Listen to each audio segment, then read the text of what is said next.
Good morning student.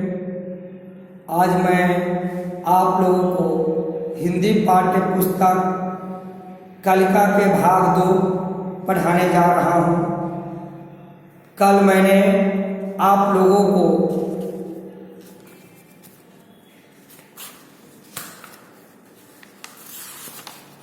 दयालु राजकुमार पाठ 8 पढ़ाया था, जो बाकी रामायण पूरा मैंने नहीं पढ़ा पाया। आज मैं पहले उसकी बारे में मैं बता दूं कि आपको मैंने क्या बताया था। कपिलवस्तु नगरी में एक सुंदर बाग था, जहां राजकुमार सिद्धार्थ सैर कर रहे थे। उस बाग में तरह तरह के फूल थे। राजकुमार सिद्धार्थ बड़े सुशील और सदाचारी थे। वे अपने मित्रों से बात कर रहे थे, तभी एक हंस पंख फड़फड़ाता हुआ जमीन पर आ गिरा। वह घायल था, तड़प रहा था। उसके शरीर में बाण लगा हुआ था। राजकुमार को उस पर दया आ गई। उसने आगे बढ़ करके जल्दी से उसे उठाया। हंस खून से लथपथ था। हंस की छाती में एक बाण लगा हुआ था। उस बाण को धीरे धीरे निकाला, हंस के घाव को साफ किया, उस पर पट्टी बांधा, फिर प्यार से पुचकारने लगा। कुछ ही समय बाद सिद्धार्थ का चचेरा भाई राजकुमार देवदत्त वहां पहुंचा।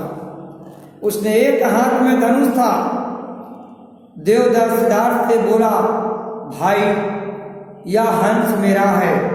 इसे मैंने मारा है, इसे मुझे दे दो। राजकुमार सिद्धार्थ बड़े ही सुशील और सदाचारी व्यक्ति थे। वे मुस्कुराते हुए बोले, प्रिय भाई, मैंने इसे बचाया है, इस कारण इस पर तो मेरा अधिकार है।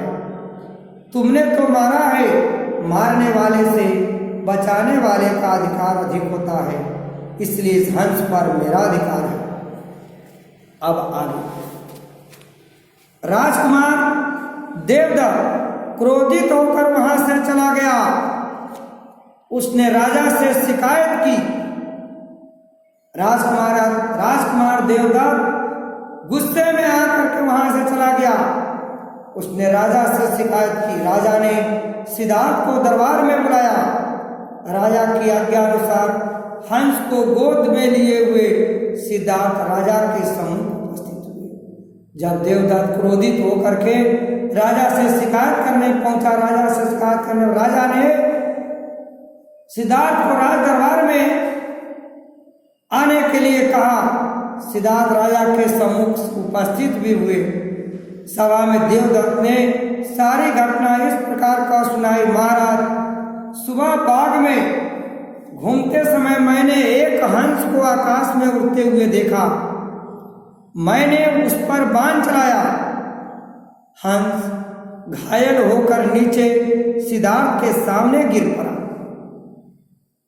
उसने राजा से अपनी कहानी बताया, घटना पूरा बताया कि मैं जब बाग में घूम रहा था तो आकाश में उड़ते हुए हंस को देखा।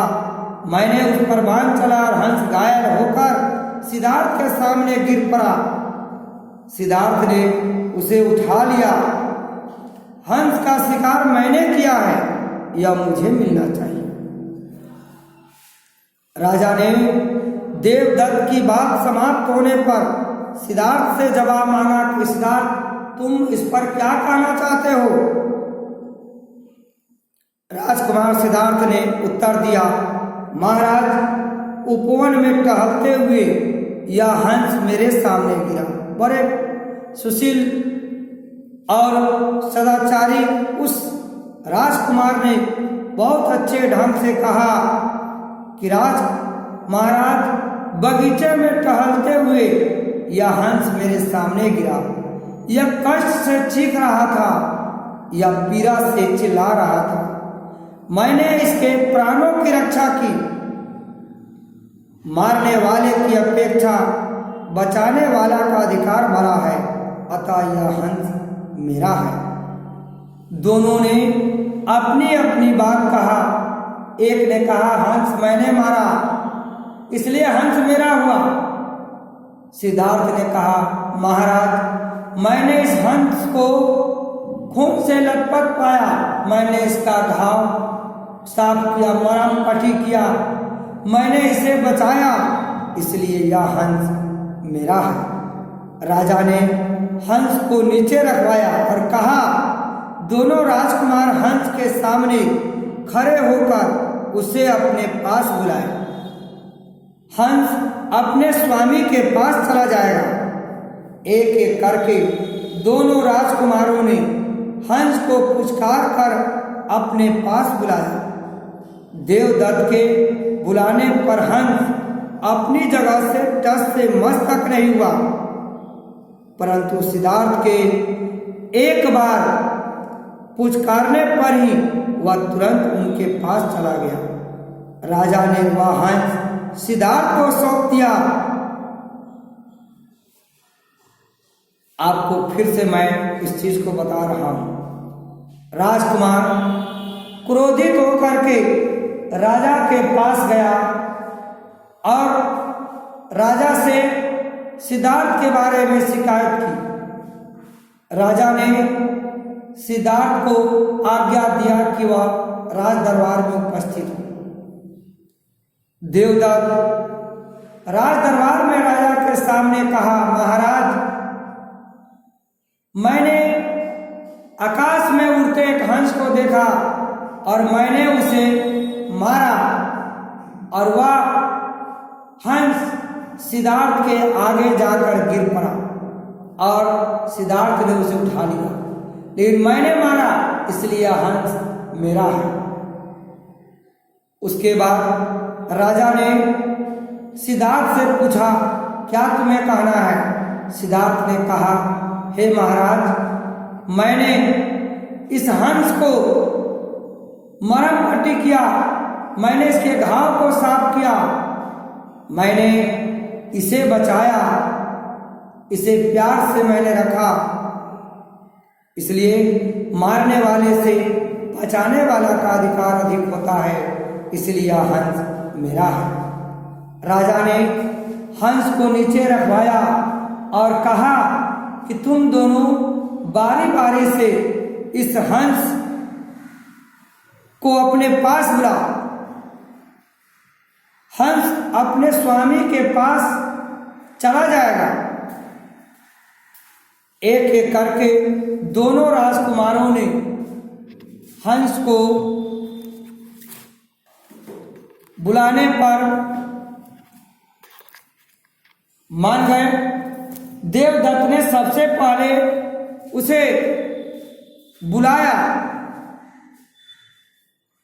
देवदत्त के बार बार बुलाने पर भी हंस अपनी जगह से टस से मस नहीं हुआ, परंतु सिद्धार्थ के एक बार पुचकारने पर ही यानी बुलाने पर ही वह तुरंत उसके पास चला गया। राजा ने वह हंस सिद्धार्थ को सौंप दिया। वह हंस को राजा ने सिद्धार्थ को दे दिया। अंत में प्रेम की ही जीत हुई। सचमुच पक्षी भी प्रेम की भाषा को समझते हैं और मारने वाले से बचाने वाले का अधिकार सबसे ज्यादा होता है। इसलिए हमें भी कभी किसी भी पक्षी को नहीं मारना चाहिए, उसे प्यार से उससे बात करनी चाहिए, प्यार से उसके पुचकारना चाहिए, उसे मारना नहीं चाहिए। जिस तरह घर में बच्चे अच्छे लगते हैं, उनकी किलकारियाँ अच्छी लगती है, उसी तरह से घर आंगन में, खेत खलिहान, बाग बगीचों में पक्षियों की चहचहाट अच्छी लगती है। हमारे देश में बहुत से ऐसे महान बुद्धिजीवी लोग हुए हैं जो अपने कम पैसे से पक्षियों के दाने खरीदते थे और खिलाते थे। बहुत से ऐसे साधु संत महात्मा हुए जिन्होंने पक्षियों के लिए एक बाग बगवन रखा, जिनके पास जैसा समर्थ था वैसा उन्होंने रखा। और कभी कभी तो ये सुनने में आता है एक ही घाट पर शेर और एक ही घाट पर हिरण दोनों पानी पीते थे। बहुत से ऐसे विद्वान के भी नाम आए हैं जो वे पक्षियों की भाषा को समझते थे। इसलिए हमें किसी भी जीव पर दया करनी चाहिए, उसे नहीं मारना चाहिए हमें। Thank you.